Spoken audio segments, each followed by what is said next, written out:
ایک بھی زندہ نہیں بچا، تمام کے تمام بھیڑ بکریوں کی طرح یا قتل ذبح کیے گئے یا گولیوں کا نشانہ بنائے گئے، اور پھر بقیہ گاؤں کو تمام تر جلا کر خاکستر کر دیا گیا۔ انگلستان کی جماعت میں واٹفورڈ کی جماعت کا پہلا نمبر ہے، کیونکہ یہیں سے خدا کے فضل سے نہایت ہی مؤثر رابطوں کا آغاز ہوا تھا۔ جب پہلا وفد یہ یہاں انگلستان یہ واٹفورڈ کی جماعت مسجد لندن میں لے کے آئی اور ہماری ملاقات ہوئی اور آپس میں بہت سی محبت اور پیار کی باتیں ہوئیں، تو ایک محمد دوست نے کہا کہ بہت دکھوں میں سے میں گزر کے آیا ہوں، ساری زندگی میری پڑی ہوئی ہے پیچھے، لیکن میں سمجھتا ہوں کہ آج یہ میری زندگی کا بہترین دن ہے۔ اور ایک دوست نے کہا کہ بار بار کہہ رہا تھا خون کے متعلق، تو میں نے کہا شاید ان کو خون چاہیے، میں نے کہا ہاں خون بھی حاضر ہے ہمارا، تو اس نے کہا نہیں، پھر اس نے سمجھایا، مترجم نے یہ کہنا چاہتا ہے کہ میرا دل چاہتا ہے کہ ہم ایک دوسرے کے ساتھ خون ملا لیں، اور جس طرح دودھ بھائی ہوتے ہیں ہم دونوں خون بھائی بن جائیں۔ تو ان لوگوں میں محبت کے جواب میں بڑی محبت پائی جاتی ہے، تھوڑی سی آپ ان کے لیے قربانی کریں، یہ آگے سے فدا ہوتے ہیں اور بہت اعلیٰ اخلاق کے مالک ہیں، اور خدا کے فضل کے ساتھ ان سے تعلقات کے نتیجے میں آپ کے اخلاق بھی سدھریں گے، کیونکہ ان میں بعض ایسی اخلاقی قدریں میں نے دیکھی ہیں جو جماعت میں بھی اس شان سے نہیں ہیں، اس کثرت سے نہیں ہیں۔ تو اللہ تعالیٰ توفیق دے یہ اس طرح ملیں کہ ہم ان کی بہترین چیزیں لے لیں اور یہ ہم سے بہترین چیزیں اور اسلام اور دین اور اس پر کیسے عمل کیا جاتا ہے یہ باتیں بھی سیکھیں۔ لیکن میں یہ نصیحت کرتا ہوں کہ خدمت کو تبلیغ کا ذریعہ بنانے کی خاطر اختیار کرنا ظلم ہے۔ خدمت کے نتیجے میں اگر دل مائل ہوں تو یہ ایک الگ بات ہے، لیکن تبلیغ کی خاطر خدمت نہیں کرنی، کیونکہ قرآن کریم میں جہاں جہاں میں نے خدمت کا مضمون دیکھا ہے کہیں بھی ایک جگہ بھی مجھے یہ بات دکھائی نہیں دی کہ تبلیغ کی خاطر اپنا دین پھیلانے کی خاطر خدمت کرو، بلکہ خدمت کے ذکر میں دین کا ذکر ہی کوئی نہیں۔ تمام بنی نوع انسان کی بلا تمیز مذہب و فرقہ و ملت رنگ و نسل ایک عام خدمت کا مضمون چلتا ہے، اور بنی نوع انسان سے جو حضرت اقدس محمد مصطفیٰ صلی اللہ علیہ وآلہ وسلم کی رحمت کا تعلق ہے، یہ دراصل وہی مضمون ہے جو بیان کیا جاتا ہے۔ آپ کو رحمت للمسلمین نہیں فرمایا، رحمت للمومنین نہیں فرمایا، رحمت للعالمین فرمایا ہے۔ بس یہ جو ابتدائی انسانی خدمتیں ہیں بلا تمیز مذہب و ملت، یہ محمد مصطفیٰ صلی اللہ علیہ وآلہ وسلم کی رحمت ہی ہے جس کے آپ آگے ساقی بنیں گے، اس رحمت کے جام بھر بھر کے دنیا کو پلائیں گے۔ تو یہی وہ روح ہے جس کو آپ کو ضرور قائم رکھنا ہوگا۔ یہاں انگلستانی کی بات ہے، ایک موقع پر ایک کیمپ سے جماعت کا گہرا رابطہ تھا، تو ان کو پیغام ملا ایک اور مسلمان تنظیم کا کہ آپ ہم سے کیوں نہیں ملتے، آپ ہمارے پاس تشریف لائیں۔ انہوں نے کہا، ان سے پوچھا کیونکہ وہ ان کے زیر احسان تھے، ان کی شرافت تھی، انہوں نے کہا آپ کو اجازت ہے کہ ہم ان کے پاس جائیں؟ انہوں نے کہا شوق سے جائیں، اگر کوئی اور وہ خدمت آپ کی کر سکتے ہیں تو بہت اچھا ہے، اور ہم تو اس بات کو خدمت میں داخل ہی نہیں سمجھتے کہ مذہبی یا فرقے کی تفریق کی جائے۔ وہ گئے اور کچھ دیر کے بعد سخت نالاں ہو کے واپس آئے۔ انہوں نے کہا کیوں، کیا ہوا ہے؟ جواب یہ دیا کہ جب ہم ان سے ملے ہیں تو جاتے ہی پہلے احمدیت کی گالیاں دینی شروع کر دی اور ہمیں سمجھانے لگے یہ تو کافر ہیں۔ تو ہم نے ان سے کہا کہ اگر کافر ہیں تو پھر یہ کافر اچھے ہیں، کیونکہ آپ سے ملنے کے لیے انہوں نے ہمیں نہیں روکا، اور آپ عجیب مومن ہیں کہ ان سے ملنے کے لیے روک رہے ہیں جو ہمیں آپ کے پاس بھیج رہے ہیں۔ یہ جو بائیکاٹ کا مضمون ہے اس قسم کا، یہ ہماری سمجھ سے بالا ہے، یہ اسلام کی طرف سے نہیں ہو سکتا۔ اور واقعتاً انہوں نے بہت گہری بات کی ہے، مسلمان ملاؤں کو کون سمجھائے کہ حضرت اقدس محمد مصطفیٰ صلی اللہ علیہ وآلہ وسلم کے بائیکاٹ کی تعلیم دی جاتی تھی. آپ نے کبھی بائیکاٹ کی تعلیم کسی اور کے خلاف نہیں دی. مومنوں کی آپس میں جب ناراضگی ہوئی، غلطی ہوئی، تو ایک دو موقع پر اللہ تعالیٰ کے حکم سے عارضی طور پر بائیکاٹ مومنوں کا کیا گیا ہے. کافروں کا یا غیر مذہب والوں کے بائیکاٹ کا کہیں کوئی ذکر نہیں ملتا. بس ہم تو حضرت محمد مصطفیٰ صلی اللہ علیہ وآلہ وسلم کے غلام ہیں، بینگنوں کے غلام تو نہیں ہیں. اس لیے ہم تو آپ ہی کی سنت پر عمل کریں گے، اور یہی سنت ہے جو زندہ رہنے کے لائق ہے. بس مسلمان تو دوسری تنظیمیں کئی ابھی تک کام کر رہی ہیں، خاص طور پر بعض فلسطینی تنظیمیں ہیں جو اللہ کے فضل سے بڑے اخلاص سے بہت ہی مستقل مزاجی سے خدمت کر رہی ہیں. ان سب کے ساتھ ہمارا تعاون رہے گا، اور جماعت کی طرف سے کم از کم کبھی کوئی ایسی بات نہیں ہونی چاہیے جس کے نتیجے میں کسی قسم کی فرقہ وارانہ تفریق پیدا ہو یا اس کا وہمی دلوں میں پیدا ہو. ہاں، جو خود پوچھے یا مذہب کی ضرورت کے لیے بعض چیزوں کی طلب کرے، جیسے کہ لوگ پوچھتے ہیں قرآن کریم کا ترجمہ یا نماز کا ترجمہ وغیرہ، وہ تو ہم بہرحال انشاءاللہ پیش کریں گے.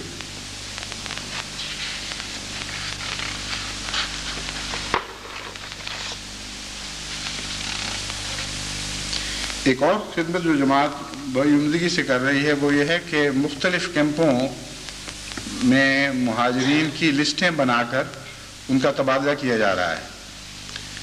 میں نے یہ ہدایت کی تھی، ابھی تک مجھے اس کی طرف سے پوری طرح تسلی نہیں ہوئی، لیکن اس لیے میں اسی وجہ سے میں دوبارہ دہرا رہا ہوں کہ ہمیں جہاں جہاں بھی بوسنین ٹھہرے ہوئے ہیں ان کی فہرستیں نام بار نہیں بلکہ گاؤں کے لحاظ سے اور علاقے کے لحاظ سے مرتب کرنی چاہیے، اور پھر ان کو آگے اسم وار ترتیب دینا چاہیے.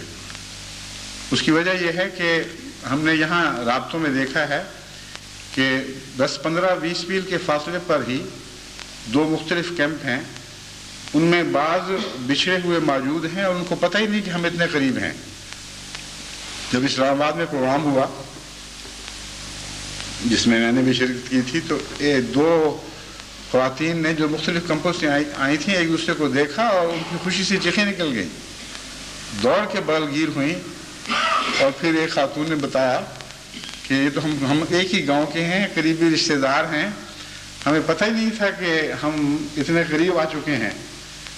تو اس پر میں نے جماعتوں کو ہدایت کی تھی کہ تمام کیمپوں سے جن سے بھی رابطہ ہے وہاں کی فہرستیں تیار کریں دیہات کے لحاظ سے، اور پھر اسم وار ان کو ترتیب دیں، اور ان کا تبادلہ ہونا چاہیے تمام کیمپوں کے ساتھ.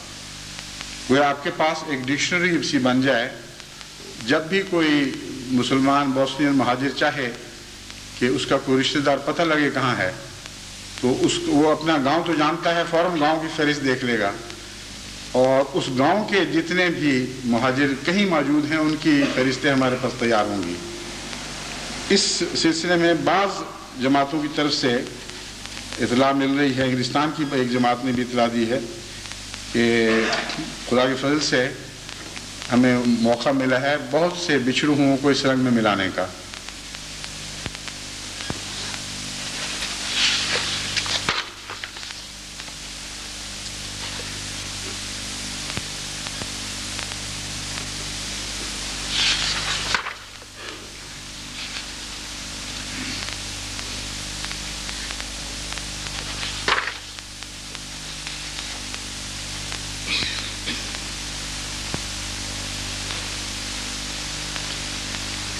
ایک جگہ ایک اور جگہ خبر بھی اسی قسم کی آئی کہ وہاں بعض غیر احمدی وفود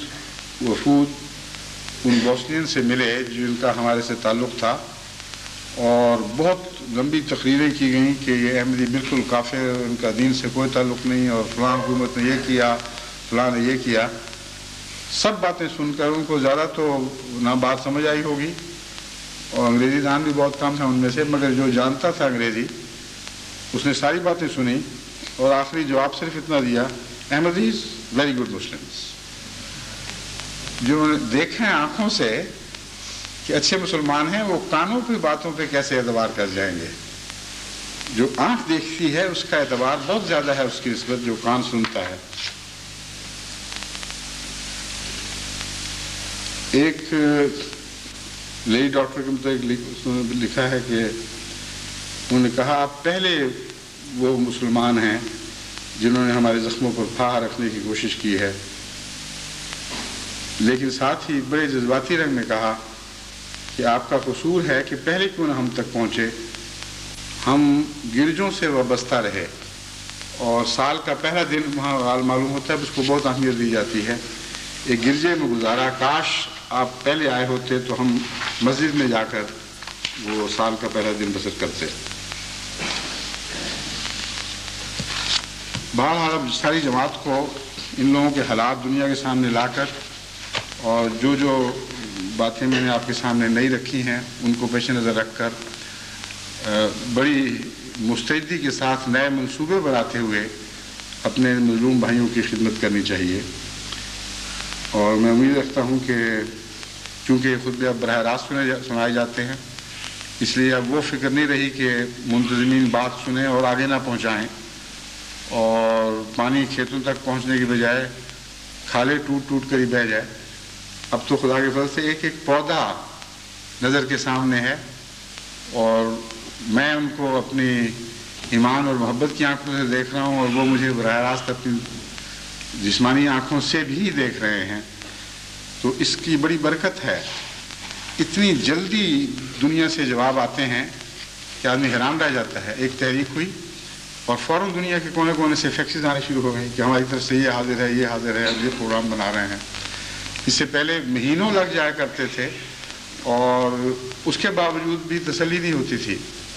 بھاری اکثریت ایسی تھی جس سے واقعتاً خلافت کا رابطہ کٹا ہوا تھا اور اب جب یہ رابطہ قائم ہو رہا ہے تو حیرت انگیز پاک تبدیلیاں پیدا ہو رہی ہیں. میں نے گزشتہ خطبے میں ذکر کیا تھا کہ انشاءاللہ بعض پرانے صحیفوں میں جو یہ مضمون بیان ہوا ہے کہ آئندہ زمانے میں یہ ہونے والا ہے اس کا ذکر کروں گا. کسی دوست نے کہا کہ صحیفوں سے مراد تو الہی صحیفے ہوتے ہیں. یہ بات درست نہیں. صحیفوں میں کتب اور رسائل بھی شامل ہیں اور الہی صحیفوں کو آسمانی صحیفے کہا جاتا ہے. چنانچہ میں نے بعض مستند لغت کی کتابیں دیکھی ہیں، وہ میری بات درست نکلی ہے. تو صحیفوں سے مراد یہ نہیں تھی کہ پرانی ایسی کتب جو آسمان خدا تعالیٰ کی طرف سے بطور کتاب نازل ہوئی ہوں ان کے حوالے دوں گا. میرے نزدیک مسلمان بزرگوں نے جو باتیں لکھی جن کی پیشگوئیاں دراصل بعض الہی بشارتوں پر مبنی ہیں، تو چونکہ ان میں ایک صحیفوں کا آسمانی صحیفوں کا سبھی رنگ پایا جاتا ہے اور بعض احادیث پر مبنی ہیں جو یقیناً آسمانی صحیفوں کا درجہ رکھتی ہیں، اس لیے میں نے وہ ذکر کیا تھا. چند پیشگوئیاں میں آپ کے سامنے رکھ کر حضرت اقدس مسیح موعود علیہ الصلوۃ والسلام کے بعض اقتباس بھی پیش کروں گا.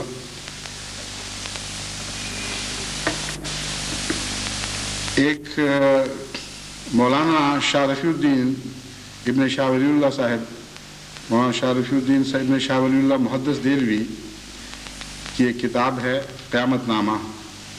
اس کے صفحہ 4 پر جو مطبع یہ کتاب مطبع مجتبائی دہلی سے شائع ہوئی ہے، صفحہ 4 پر یہ درج ہے: و در وقت بیت آوازی از آسمان شود بئی عبارت حاضہ خلیفۃ اللہ المہدی فاسمعوا له واطیعوا.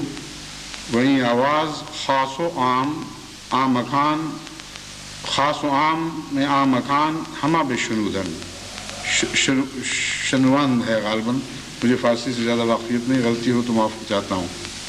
ترجمہ اس کا یہ ہے: بیعت کے وقت آسمان سے ان الفاظ میں آواز آئے گی کہ یہ اللہ کا خلیفہ مہدی ہے، اس کی بات غور سے سنو اور اس کی اطاعت کرو. اور یہ آواز اس جگہ کے تمام خاص و عام سنیں گے.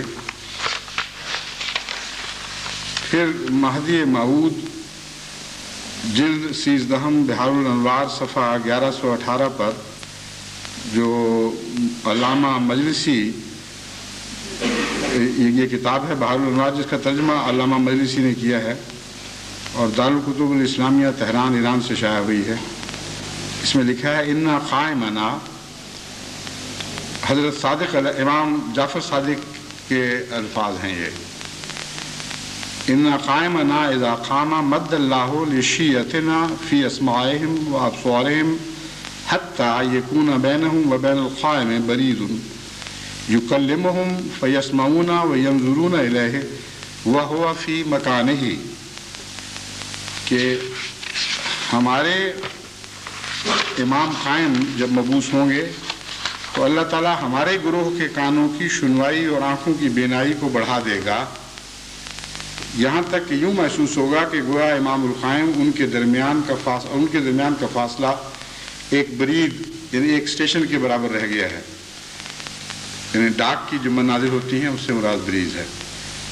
چنانچہ جب وہ ان سے بات کریں گے تو انہیں سنیں گے اور ساتھ دیکھیں گے بھی، جبکہ وہ امام اپنی جگہ پر ہی ٹھہرا رہے گا.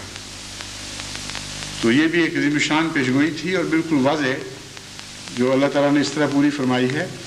اس میں ایک خاص بات قابل ذکر یہ ہے کہ اس سے عام دنیا کی دید اور دنیا کی سنوائی مراد نہیں ہے جو عام آنکھوں سے دیکھی جاتی ہے.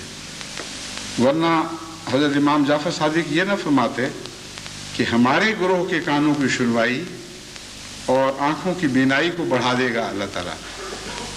مطلب یہ ہے کہ وہ لوگ جو تعلق رکھیں گے اور بات سننا چاہیں گے اور دیکھنا چاہیں گے ان کو اللہ تعالیٰ توفیق دے دے گا کہ دور بیٹھے بھی وہ دیکھ بھی لیں اور سن بھی لیں. تو ساری دنیا تو ان پروگراموں میں شامل نہیں ہو رہی، وہ جو محبت کا تعلق رکھتے ہیں وہی آتے ہیں اور وہی سنتے ہیں. تو ہمارے گروہ کی بینائی کو بڑھانا بھی ایک لطیف اشارہ ہے. حضرت امام باقر نے فرمایا، اور یہ المہدی الموعود المنتظر کتاب سے حوالہ دیا گیا ہے، الفاظ ان کے یہ ہیں: ینادی مناد من السماء باسم المہدی فیسمع من بالمشرق ومن بالمغرب حتی لا یبقى راقد الا استيقظ. کہ امام باقر نے فرمایا حضرت امام مہدی کے نام پر ایک منادی والا آسمان سے منادی کرے گا، اس کی آواز مشرق میں بسنے والوں کو بھی پہنچے گی اور مغرب میں رہنے والوں کو بھی، یہاں تک کہ ہر سونے والا جاگ اٹھے گا. اس میں ایک بڑی وضاحت ہے جس کو احمدی تو ویسے پہلے ہی سمجھتے ہیں، لیکن بعض جو دوسرے مہمان آتے ہیں ان کی خاطر میں تصدیق کرنا ضروری سمجھتا ہوں کہ نعوذ باللہ مجھے نہ امام مہدی سمجھ لیں. حضرت امام باقر نے اس مضمون کو کھول دیا ہے کہ امام مہدی اور ہوگا اور وہ جو منادی کرنے والا ہے وہ اور ہوگا، اور وہ اس کے نام پر منادی کرے گا. چنانچہ میں نے بھی جب اس پروگرام میں عالمی پروگرام میں شرکت کی تو حضرت اقدس مسیح موعود علیہ السلام کا نام دنیا تک پہنچایا، نہ کہ نعوذ باللہ خود مہدی بن کر ظاہر ہوا.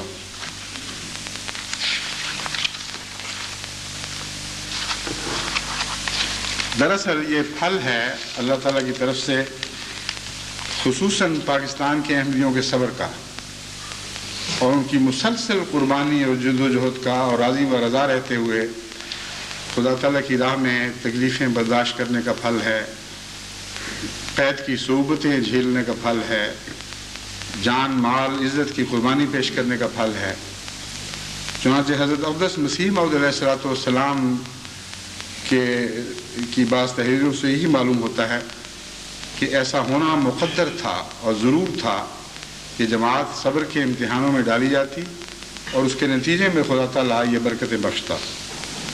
مولوی ابو رحمت صاحب نے ایک دفعہ عرض کی، حضور میرے واسطے دعا فرمائی جاوے کہ بیشتر تو میری زندگی اور رنگ میں تھی، مگر اب جب سے میں نے اعلان حضور کے عقائد کی اشاعت اپنا فرض مقرر کر لیا ہے تو میری برادری بھی مخالف ہو گئی ہے اور در پہ آزار ہے، اور عام طور سے لوگ بھی مجموعوں میں کم آتے ہیں.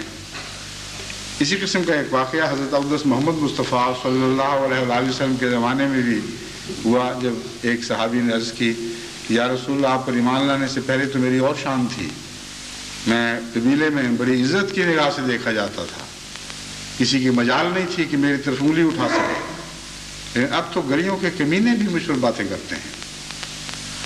تو اسی قسم کے درد میں ڈوبے ہوئے الفاظ میں انہوں نے حضرت مسیح موعود علیہ السلام سے اپنا حال کہ حضور اپنا حال پیش کیا، تو آپ نے فرمایا آپ صبر سے کام لیں اور استقلال رکھیں، آپ دیکھ لیں گے کہ پہلے سے بھی زیادہ لوگ آپ کے مجمع میں جمع ہوں گے اور ساری مشکلات دور ہو جائیں گی۔ ایسی مشکلات کا آنا از بس ضروری ہے، دیکھو امتحان کے بغیر کسی کی کچھ قدر نہیں ہوتی۔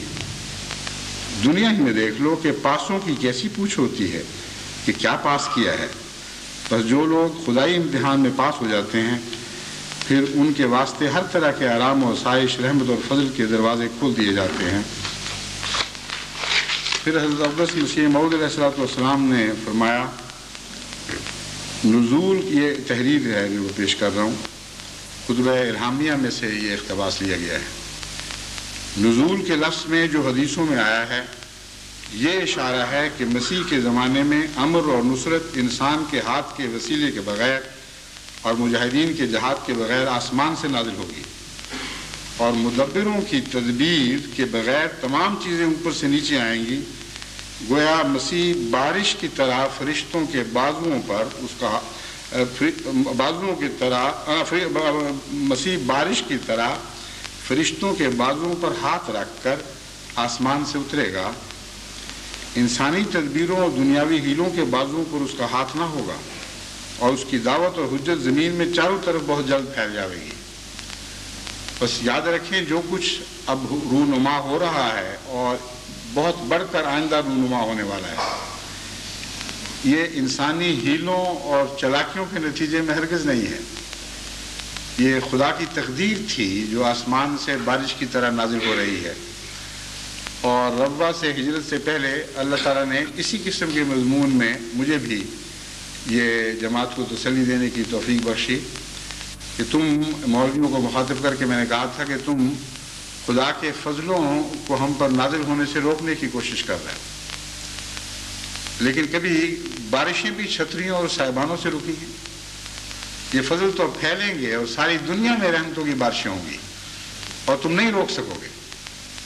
تو مجھے بہت خوشی ہوئی یہ تحریر پڑھ کر کہ حضرت اقدس مسیح موعود علیہ السلام نے تقریباً 100 سال پہلے یہی نقشہ اسی طرح کھینچا تھا۔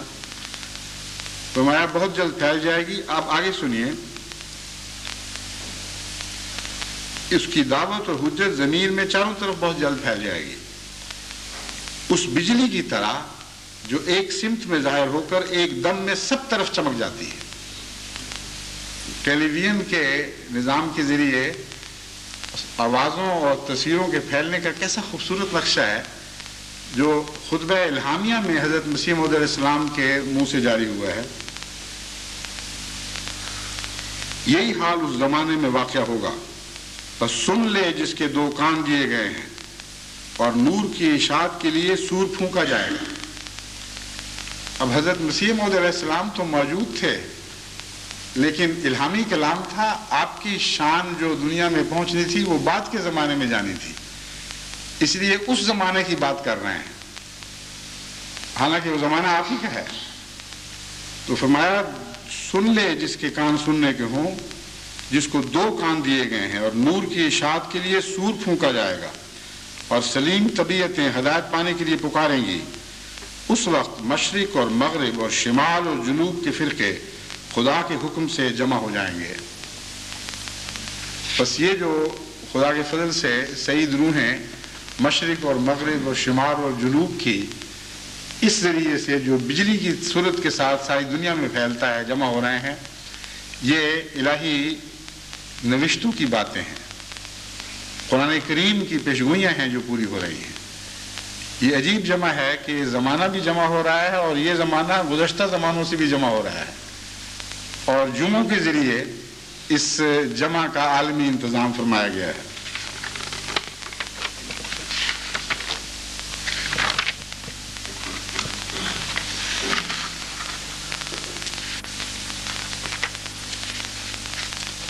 ایک اب دوستوں کے چند اقتباسات، جتنا وقت ہے میں آپ کے سامنے رکھ دیتا ہوں، باقی پھر انشاءاللہ۔ ہندوستان سے ایک دوست لکھتے ہیں، آپ سے ملاقات کا ایک عجیب سا موسم شروع ہوا ہے۔ حضرت مسیح موعود علیہ السلام نے بھی ان معنوں میں موسم بہت پیارے انداز میں موسم ہوتے ہیں لوگوں کے آنے کے اور جانے کے بھی، یہ جو فرمایا ہے۔ تو اب خدا تعالیٰ محبت کے نتیجے میں فصاحت و بلاغت عطا کرتا ہے۔ اب زیادہ پڑھے ہوئے دوست نہیں ہیں جن کا یہ خط ہے، مگر دیکھیں کیسا پیارا فقرہ لکھا ہے۔ آپ سے ملاقات کا ایک عجیب سا موسم شروع ہوا ہے جس میں جو سرور ہوتا ہے وہ بیان نہیں کیا جا سکتا۔ ایک لاہور کے نوجوان لکھتے ہیں، عالمی بیعت کے وقت آنکھیں آنسوں سے تر تھیں اور جسم پر کپاہٹ طاری تھی۔ یوں لگتا تھا جیسے اللہ تعالیٰ تمام حجاب توڑ کر ہمارے جلسے میں شریک ہے۔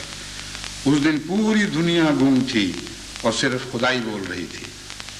اس روز پروردگار نے ہماری پیاسی روحوں کی پیاس کو بجھا دیا، اور بعض لکھتے ہیں کہ بجھا دیا اور پھر بھڑکا بھی دیا ساتھ ہی۔ خطبہ ختم ہوتے ہی بجھی ہوئی پیاس دوبارہ بھڑک اٹھتی ہے اور اگلے خطبے کا انتظار شروع ہو جاتا ہے، اگلے جمعے کا انتظار شروع ہو جاتا ہے۔ ایک دوست لکھتے ہیں، ڈش اینٹینا کے ذریعے خطبات سن کر اپنے اندر بہت تبدیلی محسوس کر رہا ہوں۔ پہلے میں نماز اور تلاوت میں سست تھا، اب باقاعدگی سے توفیق مل رہی ہے، دینی کاموں میں بھی حصہ لینے لگا ہوں۔ ایسے محسوس ہوتا ہے کہ جیسے مجھے گم شدہ چراغ مل گیا ہو۔ ماشاءاللہ، اللہ کی شان ہے۔ ایک چھوٹے سے قصبہ سندھ کے قصبے سے خط آیا ہے، اور زبان دیکھیں، یہ ایمان اور محبت کے اثر سے زبان زندہ ہو گئی ہے۔ ایک صاحبہ لکھتی ہے، ہر جمعہ بچوں کو لے کر خطبہ سنے جاتی ہوں۔ اب یہ جمعہ کا دن سب پروگراموں پر بھاری ہے۔ میں جو جمعہ کے دن ٹی وی کا ڈرامہ دیکھنے کے لیے بیتاب ہوا کرتی تھی، اب تو دل صرف خطبہ سننے کے لیے بیتاب رہتا ہے۔ ایک اور خاتون لکھتی ہیں، ہم ٹی وی پر آپ کو دیکھتے ہیں تو ایسے لگتا ہے کہ آمنے سامنے ہی بیٹھے ہیں۔ میرے خیال میں تو اس ڈش اینٹینا نے ہم عورتوں پر سب سے بڑا احسان کیا ہے، اور معصوم بچوں پر خصوصی طور پر، جن کو ہم آقا سے ملاقات کروانے کے لیے ترستے رہتے تھے، اب یہ حضور اقدس کو دیکھ کر خاموشی سے بیٹھ جاتے ہیں، ذرا شور نہیں کرتے۔ اور مصروف عورتیں جو دن میں کئی مجبوریوں کی وجہ سے مسجد نہیں آ سکتی تھیں، وہ بھی رات کو مسجد میں باقاعدگی سے آتی ہیں۔ چھوٹے چھوٹے معصوم بچے جو ابھی اتنے سمجھدار نہیں ہیں، وہ حضور کو دیکھتے دیکھتے سو جاتے ہیں، اور خطبات لوری کا کام دیتے ہیں جو میٹھی نیند سلا دیتے ہیں، اور مائیں پرسکون ہو کر خلیفہ وقت کے خطبات سے مستفید ہوتی ہیں۔ مسجدیں پر رونق ہو گئی ہیں، اور کیا مرد، کیا بچے، کیا عورتیں، کیا بزرگ ایک نئے ولولے سے زندہ ہو کر آنکھوں میں ایک نئی چمک لے کر واپس جاتے ہیں، سارا ہفتہ منتظر رہتے ہیں۔ واللہ کیسا پھل ملا ہے ہماری صبر آزما گھڑیوں کا۔ قریبی گاؤں کی عورتیں اور بچے بھی شامل ہوتے ہیں، قافلے کی صورت میں احمدی آتے ہیں۔ کیا بتائیں، ایک نئی روح پیدا ہو گئی ہے۔ میرے چھوٹے بیٹے پر بھی خطبات دیکھنے کی وجہ سے آپ کی محبت کا عجب رنگ چڑھ گیا ہے۔ ہر وقت آپ سے ملنے کی تمنا ہوتی ہے۔ روز پوچھے گا، آج جمعرات ہے، مطلب یہ ہوتا ہے کہ کل جمعہ ہوگا۔ بہت سے ایسے خطوط ہیں، انشاءاللہ آئندہ پھر کبھی ان کے بعض اقتباسات پیش کروں گا۔ اس میں ایک بات تھی جس کی طرف توجہ دلانا مقصود تھا۔ کہتی ہیں، مسجدیں خدا کے فضل سے بھر جاتی ہیں۔ مسجدیں وہی ہیں جو خدا کے ذکر کی خاطر بھریں، اور اس خطبہ سننے کے لیے جو آتے ہیں تو خدا کے ذکر ہی کی خاطر آتے ہیں۔ لیکن اگر صرف ذکر ہو اور اس ذکر میں میں شامل نہ ہوں اور آپ نہ آئیں، تو یہ کوئی خوشی کی بات نہیں، یہ شرک ہو جائے گا، یہ خدا سے بے وفائی ہوگی، اور مجھے ہرگز اس قسم کی کوئی محبت درکار نہیں ہے۔ ایسی محبت کرنے والے بھی، ایسی محبتیں بھی میری طرف سے جہنم کا ایندھن بنے، مجھے اس کی کوئی پرواہ نہیں۔ دکھ ہوگا لیکن اس کی قدر نہیں ہے۔ تو خدا کے بھر بھرنے ہیں تو خدا کی خاطر بھر بھریں۔ اب یہ رمضان شریف آنے والا ہے، اور یہ عہد کریں سب سننے والے کہ مسجدوں سے محبت قائم کریں گے، مسجدوں سے تعلق قائم کریں گے۔ مجھے خوشی ہوگی کہ میں ایک ذریعہ بن گیا اس تعلق قائم کرنے کا، میں ایک وسیلہ بن گیا، لیکن وسیلوں پہ لوگ ٹھہر تو نہیں جایا کرتے۔ ذریعوں کو منزل تو نہیں سمجھ لیا کرتے. جہاں کسی نے ذریعے کو منزل سمجھا وہیں ڈوب گیا. بس اپنے آپ کو غرقابی سے بچائیں. آپ کو زندہ کرنے کی خاطر یہ انتظام چلایا گیا ہے, آپ کو غرق کرنے کی خاطر نہیں چلایا جا رہا. بس خصوصیت سے رمضان میں دعائیں کرتے ہوئے عاجزی کے ساتھ سر جھکاتے ہوئے داخل ہوں اور اللہ سے یہ عرض کریں کہ تجھ سے جو تعلق بھی جس رنگ میں بھی قائم ہو جائے وہ پھر ہمیشگی کا تعلق ہو, تو ایک دائمی تعلق ہو, ایک عروہ وثقی پر ہمارا ہاتھ پڑ جائے, کسی کی مجال نہ ہو کہ ہمارے ہاتھ کو اس عروہ وثقی سے توڑ کے الگ کر سکے. اے خدا اپنا بنایا ہے تو ہمیشہ کے لیے بنا کر چھوڑ نہ دینا. خدا کرے کہ ہم سے اللہ کا ایسا ہی سلوک ہو. السلام علیکم ورحمۃ اللہ وبرکاتہ.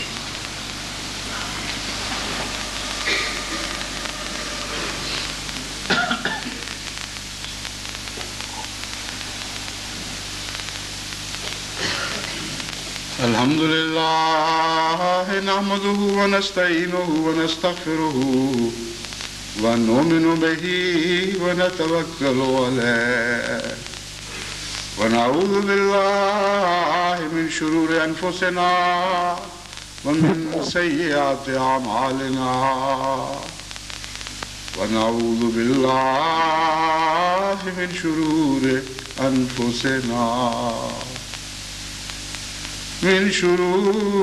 أنفسنا ومن سيئات أعمالنا من يهده الله فلا مضل له ومن يضلل فلا هادي له ونشهد أن لا إله إلا الله وحده لا شريك له ونشهد أن محمدًا عبده ورسوله. عباد الله رحمكم الله إن الله يأمر بالعدل والإحسان وإيتاء ذي القربى وينهى عن الفحشاء والمنكر والبغي يعظكم لعلكم تذكرون. اذكروا الله يذكركم وادعوه يستجب لكم ولذكر الله أكبر.